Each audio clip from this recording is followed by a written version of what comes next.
ప్రతి విషయంలో మనం ఆయన మీద ఆధారపడాలని కోరుకుంటూ ఉండగా మనం మాత్రం చాలాసార్లు ఇంత చిన్న విషయం కూడా దేవుని దగ్గర తీసుకువెళ్ళాలండి, ఇంత చిన్నది కూడా ప్రార్థనలో పెట్టుకోవాలా, ఇంత చిన్నది కూడా దేవుని అడగాల అని చాలాసార్లు మనం పెద్ద పెద్ద విషయాలు, అంటే మన దృష్టిలో మెగా సైజు ప్రాబ్లమ్స్ మాత్రమే దేవుని దగ్గర తీసుకొని వెళ్ళి మినీ సైజు మనం హ్యాండిల్ చేసే సైజు సమస్యలు ఏవి కూడా దేవుని దగ్గరకు తీసుకొని వెళ్ళక కొన్నిసార్లు చిన్న సమస్యలే చాలా పెద్ద చిక్కులు తీసుకొస్తూ ఉంటాయి కదండి.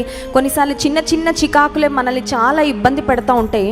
అయితే దేవుని వాక్యంలో మనం చూసినట్లయితే దేనిని గూర్చి చింతపడకుడి కానీ ప్రతి విషయమందును ప్రార్థనా విజ్ఞాపనముల చేత కృతజ్ఞతాపూర్వకముగా మీ విన్నపములు దేవునికి తెలియచేయడి. Bring every request to God in prayer. దేవుడే ఇచ్చారండి ఆఫర్. మొరపెట్టుము నేను నీకు ఉత్తరం ఇచ్చేదను, నాకు మొరపెట్టు నేను నీకు ఉత్తరం ఇస్తా.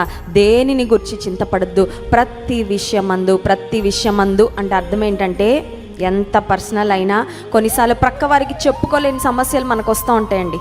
కొన్నిసార్లు ప్రక్క వారికి మనం ఎక్స్ప్రెస్ చేయలేము, వేరే వారికి చెప్తే వాళ్ళు ఏమనుకుంటారో, వేరే వారికి చెప్తే అది వేరే రకమైన పర్యవసానాలకు దారితీస్తుందేమో అని కొన్ని సమస్యలతో లోపల మదన పడిపోతూ ఉంటాం. కానీ పరలోకపు తండ్రికి ప్రతి విషయము మనం చెప్పుకున్నప్పుడు, ప్రతి విషయంలో దేవుని మీద ఆధారపడినప్పుడు దేవుడు మనకు సహాయం చేస్తాడు.